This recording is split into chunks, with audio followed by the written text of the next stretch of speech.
Super Saiyan and Gear 5. Both these iconic transformations serve a similar purpose in their respective narratives, however, they contrast in their execution. As is usual shonen battle manga fare, both were brought about by a need for the protagonist to become something more in that moment in order to surpass the insurmountable. For Goku, that was to become an embodiment of his rage. However, for Luffy, that was to become a manifestation of his joy. This pattern of surface level similarity, paired with differing execution, can even be seen in the very basis of which Toriyama and Oda brought their creations to life, as both transformations were born from a retcon, which is defined by TV tropes as a plot point or detail that was not intended from the beginning but treated as if it always had been. Goku's Super Saiyan transformation is based on the retcon of him being, well, a Saiyan, a plot point Toriyama himself admits he had no idea about until a few chapters before he made the big reveal. Meanwhile, Luffy's Gear 5 transformation is based on the retcon that his devil fruit isn't actually the Gomu Gomu no Paramecia type fruit, but it's actually the legendary mythical Zoan fruit, the Nika Nika. Now, between the retcon a transformation is based on and the reveal of the transformation itself, authors usually tend to leave some buffer room in order to avoid overwhelming the audience, and so the transformation itself appears more organic, less jarring, and we're all mature here so I'm just gonna say it, less of an arsepull. In the case of Goku, the gap between the reveal that he's a Saiyan and the Super Saiyan transformation itself is about 100 chapters. Not bad for Akira, I wrote Dragon Ball on the seat of my pants Toriyama. Now for Eiichiro Oda, master of foreshadowing and Odyssey levels of epic storytelling, he introduced a retcon that would be the basis of Gear 5 in the very same chapter as the transformation itself, on the same double page spread after the transformation already happened, which made for a very jarring read to say the least. Now, to be clear, I'm not proposing that the amount of space between the retcon and the transformation alone makes for a well-written one, as more importantly, the retcon itself must gel well with the established canon, the story already told. Goku's alien reveal works surprisingly well. See, we the audience were never given any deep insight into Goku's true origins. We only knew he was raised by Grandpa Gohan, but that they weren't related. He'd always been this one-of-a-kind character with his tail. Hell, after transforming into an Uzaru for the first time, Toriyama had one of the characters propose that he might be an alien as a joke. Honestly, if he kept his mouth shut, he could have tricked an entire generation of fans into believing that he planned the Saiyan reveal since chapter 1. Meanwhile, in the case of One Piece, the Nika retcon comes with the revelation that the most powerful people in the world government, the Five Elders, had been hunting for the fruit that they renamed the Gomu Gomu no Mi in order to hide its true name, and have had the most secret powerful government agents on the case for decades, wait no, centuries, because the Nika Nika fruit is actually the strongest and most specialist fruit ever, and to that I say, fuck off. I'm sorry, but nowhere, and I mean nowhere, in the 1000 chapters before the Nika reveal had anyone paid any special interest to Luffy's devil fruit. No government agents had ever tried to capture Luffy because of his rubber-like stretching abilities. Mind you, this is the same Luffy that had been shouting "Gomu Gomu no! Gomu Gomu no! They must have overheard him sometime," set the world government flag alight on Enies Lobby, beat up multiple government-sponsored warlords of the sea, broke into the most fortified prison in the One Piece world, and joined the war against Marines on Marineford. This is the same world government that nuked an entire island off the map because they began to learn things about the world's history that the government didn't approve of. But most importantly, these are the same Five Elders that had absolutely no interest in Luffy's devil fruit back in chapter 233. That's why, unlike Goku's alien origins, Luffy's Nika retcon doesn't work with the story One Piece had already told up to its reveal. So with all that being said, combined with the title and thumbnail, you can probably guess what we're going to be delving into in this video. A direct comparison between these two iconic transformations, another Gear 5 versus Super Saiyan video. But this isn't going to be a power scaling discussion, who would win in a fight, which is more impactful or popular, blah blah blah. Instead, I want to delve into how these transformations were revealed, how they were introduced into the story, and the stark contrast between them, beyond mere surface level differences in tone, as in this video I'm going to propose that they are also pretty much opposites in terms of writing quality, with the Super Saiyan reveal being written nigh perfectly. Meanwhile, Gear 5 was a bit of a jarring narrative mess, despite arguably being the perfect transformation for Luffy. But before I proceed, I want to make it clear that I'm just not a jaded Dragon Ball fan who's jealous that Goku vs Moro is never going to be animated with the same loving care One Piece has gotten from Toei as of late. Or maybe they'll finally animate it in 2067, I don't know. I've loved One Piece for over 15 years, and I will straight up admit that Oda's writing style is superior to Toriyama's when it comes to, say, world building, with Oda doing more with one island than Toriyama had done with entire planets. Although to be fair, Dragon Ball Daima is looking like a whole last JRPG, but let's not get too sidetracked here. Okay, so let's get back to comparing these transformations. As we've already done the retcon, let's move on to foreshadowing and how each transformation handled it. How did Toriyama and Oda clue in their audiences and allude to an upcoming pivotal transformation for their respective protagonists? Before Goku attains the transformation, the idea of the Super Saiyan is mentioned multiple times throughout the Namek saga. It's made very clear to the audience that this transformation will play a pivotal role in defeating Frieza. It's first name dropped by the elder Namekian guru, who speculates that only a Super Saiyan could have defeated Piccolo when he was fused with Kami. It was also mentioned many times by the, at the time, deluded Prince of Saiyans Vegeta, who thought he was a Super Saiyan or that he was transforming into a Super Saiyan, when that just was not the case. Like, damn. Throughout the arc, it's built up as this esoteric, wrathful, powerful being of Saiyan legend that appears once every 1,000 years, the pinnacle of what it means to be a bloodthirsty, battle-hungry Saiyan warrior, the only being that could possibly defeat the galactic tyrant Frieza, who wiped out most of the Saiyan race and their entire planet in order to remove the possibility of such a threat ever emerging, but a foe he can still sense he is destined to clash against. Hell, with Nail's tiny bit of exposition while on the brink of death, we're even given a power scale for Super Saiyan way before it appears, with a speculative Super Saiyan being stronger than a speculative Piccolo fused with Kami, who would be stronger than Frieza. Even the omniscient narrator hints that Goku would be the one to achieve the legend. Ginyu suspects that he's a Super Saiyan. Vegeta, while on the brink of death after that savage beating he received, admits that Goku must be the Super Saiyan. See, with the transformation, Toriyama makes it quite obvious that yeah, it will be Goku.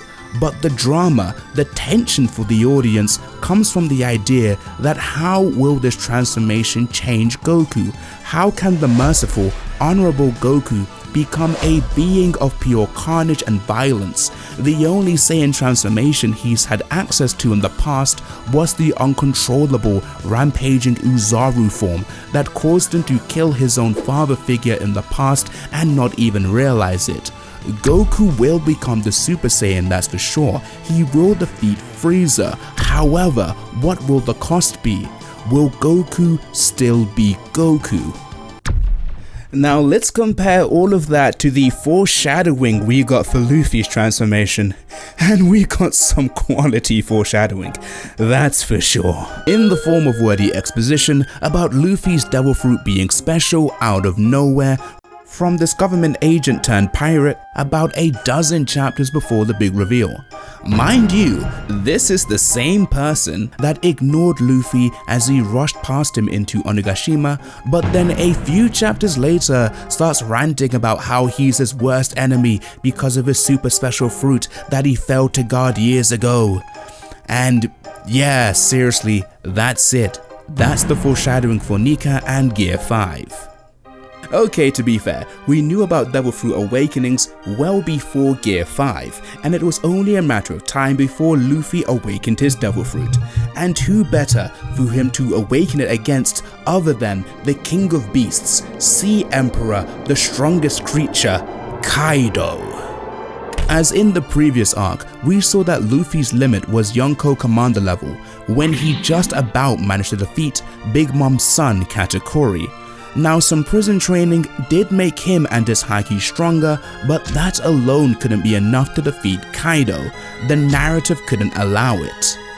So yeah, the stage was indeed set for Luffy to attain a new transformation for Gear 5, but the notion of Luffy's Devil Fruit being the strongest and specialist Nika Fruit Sun God Joy Boy reincarnation was not foreshadowed well at all. And no, Skypiea did not foreshadow Gear 5. The mention of a sun god the people worshipped that was actually a man-eating giant serpent with many other godly titles does not foreshadow Gear 5. Luffy dancing in front of a fire 600 chapters ago does not foreshadow Gear 5. I mean, come on. Call me crazy, but isn't that fucking dog doing the exact same pose Luffy's doing that supposedly foreshadowed Gear 5? He's Nika, he's Nika, he's Nika, Toriyama's Nika, I'm Nika. Are there any other Nikas I should know about? The Skypiea visuals are callbacks at best, backshadowing if you would. To accept that as foreshadowing means I could say that that when Goku's hair spiked up when he faced off against Tambourine after he killed Krillin, or when Goku's hair spiked up when he first encountered Raditz was actually Toriyama epically foreshadowing Super Saiyan in secret. Or that Toriyama's alien joke was 4D 400 IQ foreshadowing or whatever. Actual foreshadowing would have been like in previous skirmishes with the Marines that they were only trying to capture Luffy in particular. Or if the 5 elders got so desperate that they put an alive only marking on Luffy's bounty wanted poster. You know, just like Oda did when he was actually foreshadowing something going on with Sanji's past. Or if when Luffy broke into Impel Down, there were some prisoners praying Nika would rescue them, and they mistook Luffy for him. But here's where some One Piece fans will say something like, actually, Kaido commented that Luffy's rubber powers were weird, that foreshadows the Nika fruit, whatever. Okay, but this is One Piece we're talking about here, where a guy who eats a giraffe devil fruit can all of a sudden do this bullshit with his neck. Where somehow a teapot and a gun can somehow eat a devil fruit. I'm sorry, but if this is your foreshadowing for Luffy being the reincarnation of a sun god with the most super special, super powerful devil fruit, then this is just bad foreshadowing. Luffy being connected to Joy Boy is one thing, but this is something else entirely. See, here's the thing, right? Oda is a good writer, a great writer, an amazing writer even, but he is not a perfect writer. No author is, and it's not blasphemous sacrilege to acknowledge that.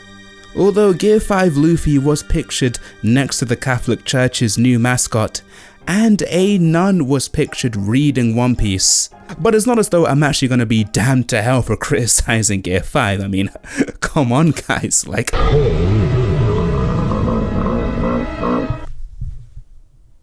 Rant aside, I think now is a good time for me to point out that foreshadowing is not the be-all end-all for writing a good transformation. Like saying something will happen and then it happens somewhere down the line does not automatically make for good storytelling.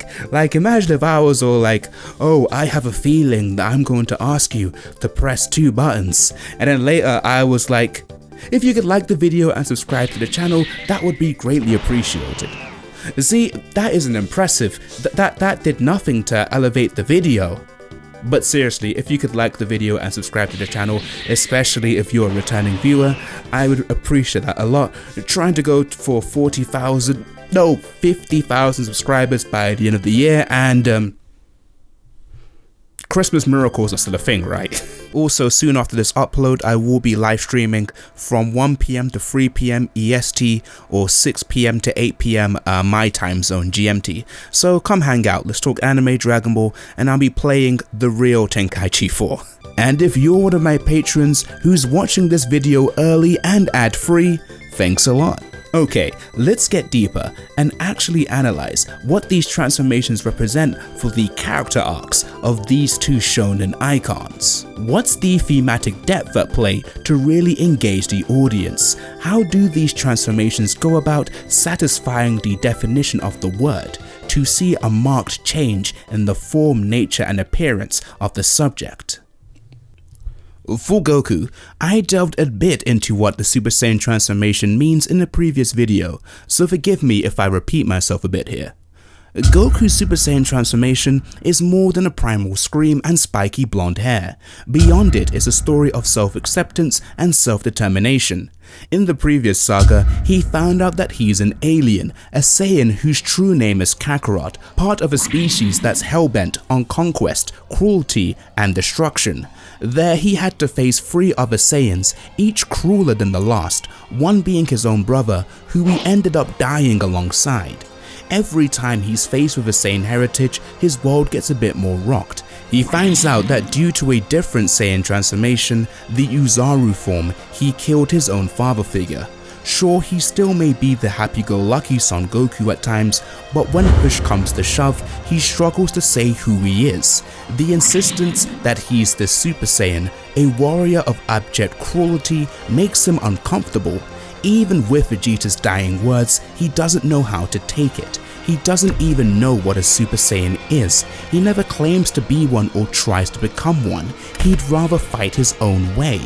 But when he's given no choice, when he's pushed that far after witnessing the death of his friend right in front of his eyes, his sheer rage and lust for violence pushes him over the edge. And yeah, at first glance, Goku does appear evil.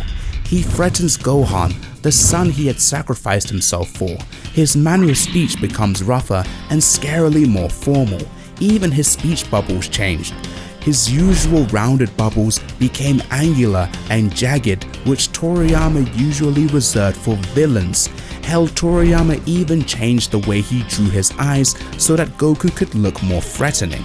However, despite all of this, despite becoming this golden god of Saiyan retribution, a nightmare to Frieza who vowed to avenge Krillin, when the pathetic tyrant asked for mercy, Goku heals him. He is the Super Saiyan, yes, but he is still Son Goku, the name his human grandfather gave him, willing to spare the scum of the universe, but forced to put him down anyway. Goku is left a stronger warrior for sure. However, in the face of victory, he is anything but joyous.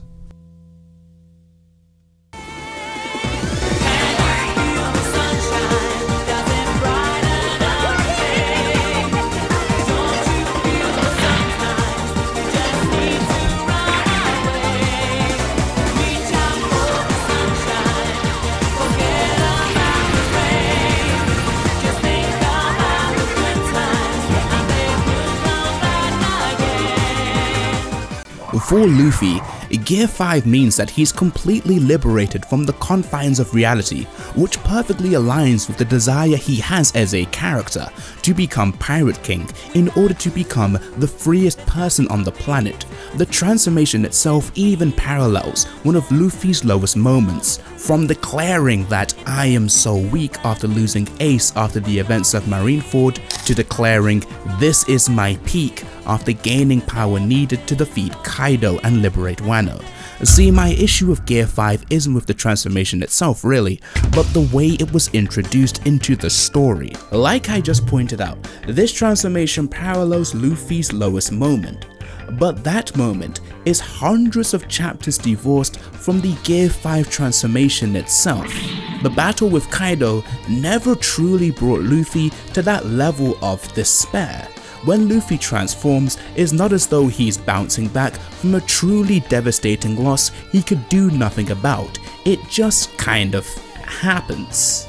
I can't help but find the order of events leading up to Gear 5's transformation rather shallow.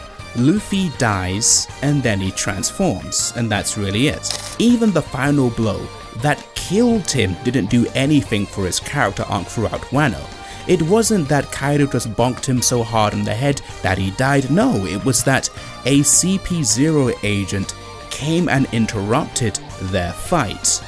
Even though it looked like Kaido would have won without interference anyway.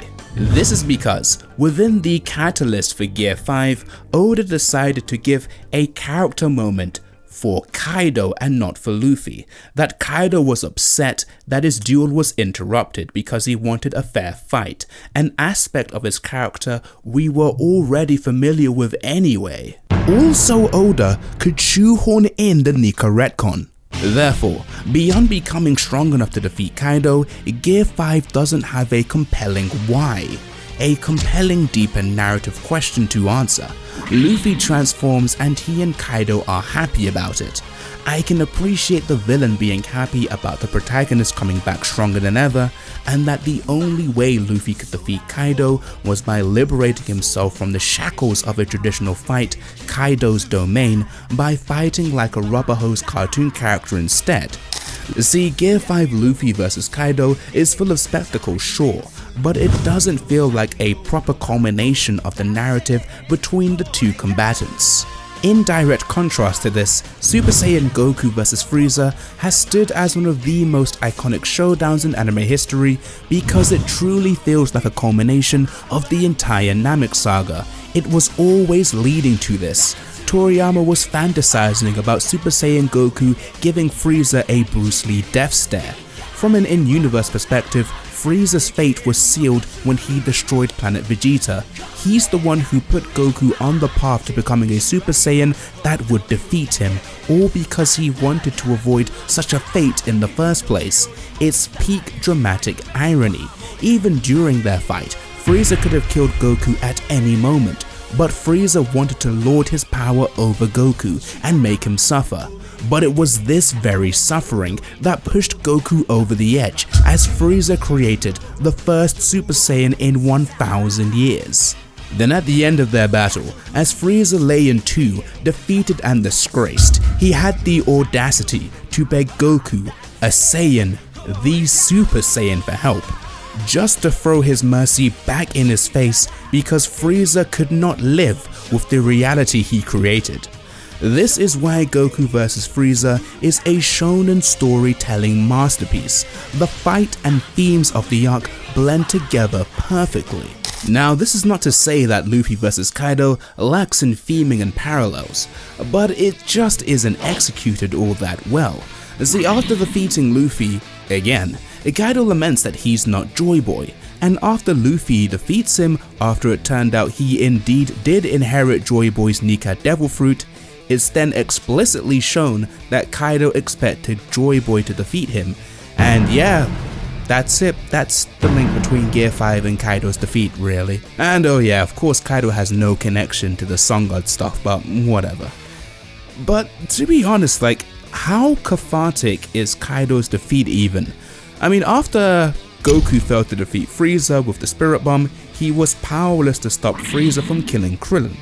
But after Luffy failed to defeat Kaido on the rooftop, Kaido didn't do much of anything to make us, the audience, root for his defeat even more. He somehow didn't even manage to kill Kinemon, Luffy's samurai friend, and then fought his child Yamato for a bit before Luffy came back for another rematch. And not to mention, since Kaido was waiting for Joy Boy to defeat him, I suppose he got what he wanted since he also wanted to off himself for a while, but then he wanted to be Pirate King, and then also wanted to plunge the world into violence or something, and yeah, I guess that's bad? But it didn't have to be this way. There was thematic potential in Gear 5 Luffy vs Kaido. The Yonko's fascination with Joy Boy and death, Luffy having to die in order to succeed Joy Boy. The elements are all there, but it never truly coalesced to become more than the sum of its parts within the fight itself. But on the note of death, see, a plot point I was waiting for was for the death of Ace to be brought up. Why, you ask? It's because the reason why Shanks arrived to Marineford late was because he had to deal with Kaido. Therefore, but for Kaido getting in Shanks' way, he would have gotten into Marineford in time and Ace's life would have been saved.